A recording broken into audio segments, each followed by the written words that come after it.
With the spring season on the horizon, multiple fire departments in the greater Bangor area are training right here on Pushaw Lake. I spoke with a few of them. That's next. After years of planning, a groundbreaking took place for the new Hancock Judicial Center right here in Ellsworth. Details later tonight. This past weekend, environmental organizations and volunteers have gathered together to help restore some of Maine's most remote coastal islands. The process includes the removal of hundreds of lobster traps, abandoned fishing gear, and other forms of marine debris. It's a sight you don't see every single day. A home on Western Avenue in Augusta that dates back to 1899 is officially being transported to a new location. On top of providing incredible views of the iconic Maine coastline, Down East Horizon staff say that the nature cruise is also highly educational for those on board. Island caretaker Alfred Wakeman also says that cleanup efforts help to protect its animal residents, some of whom have called this island home for decades. The new historical site will be built right here on East Kennebec Road, with multiple recreated structures that will tie directly back into Machias's history during the Revolutionary War. The Crossland Hall is the oldest standing building on a University of Maine's campus, with ongoing plans by the university to demolish the historic building, sparking heavy controversy. Well, Connor, it's a very special day here in Castine for Maine Maritime. I'm joined here by the president of Maine Maritime Academy, Greg Johnson. What does it mean here? What does it mean to be here today? Today is an incredible day for Maine Maritime Academy, the state of Maine, the town of Castine, and all the folks that went in putting this ship and this pier together. And this is also the first time that we're having the new state of Maine arriving here in Castine. So we took delivery of this ship in March, and congratulations to our ship's crew and everybody who got the ship ready to sail. 550-odd cadets, 100 staff and faculty sailed this thing flawlessly the last 2.5 months, and what an incredible adventure they've had. And what kind of things did they learn, on this trip? So this ship is a state-of-the-art. So they've learned navigation, engineering, hydraulics, steam, electricity, air conditioning, everything under the sun. We've trained twice the normal rate that we have in the past with the previous ships, and this ship has been a complete game changer for our students. And of course, the families are here today to welcome the cadets home. What does it mean for the families and the cadets to come back? Well, it's been a very warm homecoming. Some of the folks have been on there 75 days straight without seeing family members. We've had crew members on here for 120 days or so, just getting this ship ready to sail. So everybody put a lot of effort into it. And this is, for the freshmen, this is their first time at sea, getting those sea legs and getting the feel out to sea. And for the second class, learning to lead those freshmen, getting their first chance at leadership, which is what we're all about. Well, thank you so much, Craig Johnson. Appreciate your time. And you just heard it right from him, Maine Maritime. It's a huge day here at Castine. Connor, I'm going to toss it back to you. Everything we've been doing has been working, so unfortunately, it's led to this. Penobscot Island Air and Owl's Head announced on Facebook they are owed roughly $388,000 by USPS for delivering mail since 2023. I'd say since May of last year was when this really kind of escalated. Around October, November was when we noticed it started to make a significant impact in the company. And that's when we kind of decided to hunker down and try to get to the bottom of it and see what we could do. While the company did receive good faith payments earlier this year, they say that they haven't received another payment from USPS since March 13th. It quickly stopped after that, and we've had kind of no success since. And we have a contract with the USPS, and no matter what, we will still continue to fulfill our duties in that contract.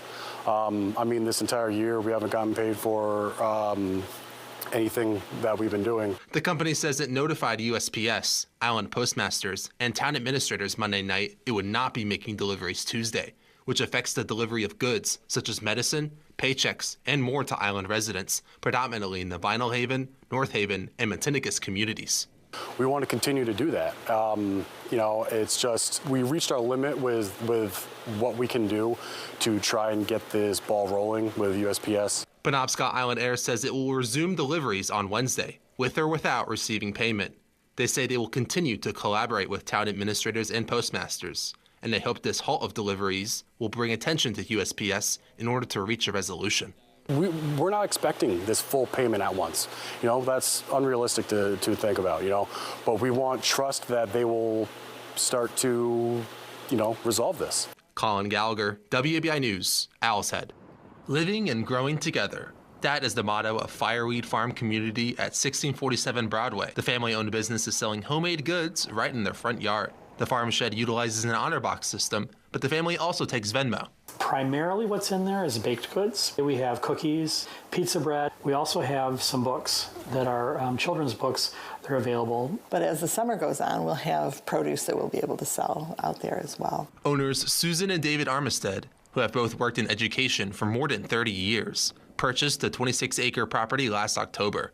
They say they have a vision to fill a gap in the community for those who face challenges every day. Our 3 youngest children have cognitive disabilities themselves. The couple has experience in raising foster children of their own, who already assist in baking goods for the farm stand. The Armistead's current plan is to utilize the property to create additional smaller homes, special gardening space, and more, primarily to serve adults funded through Maine DHHS. And the reality, sadly, is that there are not enough places for adults with disabilities right now all over the state. The owners say they are still in the early stages of working with contractors, but their dream for Fireweed Farms community is to allow its residents, a mix of adults with cognitive disabilities as well as those exiting foster care, to live lives of their own making. We have to be thinking about, what's possible for them. And that's kind of what's been the vision behind this, is how do we think about a different way of providing support and services and still honoring the agency of the individual. Sales at the farm stand will go towards small steps in turning the Armistead's dream into a reality. The people we work with will produce stuff. It goes out there for sale. When the community is up and running, the proceeds of what we sell go into a nonprofit that serves the same community. The idea of the farm stand is once we have our residential community set up, that will be a location that we can have residents assist with baking and growing things and interacting with the community. Colin Gallagher, WABI News, Bangor. Just the outpouring of support, people willing to come in and help wherever and whenever they could. Over 20 fire departments from across Maine responded to the explosion at Robbins Lumber Mill in Searsmont on Friday. Local organizations such as Canteen 19, who help to support first responders in times of need, lend aid wherever they could. They had ordered 10 pizzas from Fraternity Village store, picked those up, and the store right there in Searsmont said, don't worry about it, we'll worry about the finances later. They made us a couple dozen sandwiches, brought in a bunch of water. Ken Clements, president of the Waldo County Firefighters Association, says the amount of support received from community members, as well as mutual aid from fire departments across the state, has been nothing short of astounding. People, we don't know who they are. They were just coming into Belfast Station here and just unloading boxes of food, water, snacks. Just the break table in here was just rounded with food. I saw Marine Patrol down there doing traffic control, state police, forest rangers, Maine Fire Marshal's office. There were law enforcement from every region willing to help. Fire and EMS from all over just coming in to offer a hand. Something huge happens, we don't have to blink an eye. Every department's there for the other departments. Those with the Waldo County Firefighters Association say they plan to set up an account as soon as possible to support victims amid concerns of possible scamming. Local departments say it represents a moment of Mainers helping Mainers. Being a nurse, I know what it's like to take care of my patients, but it's also the same way in the fire service. It's a brotherhood, sisterhood. They're always there for each other. It's very, very humbling, all the help we've got, and I wish everyone just a big thank you. Colin Gallagher, WABI News.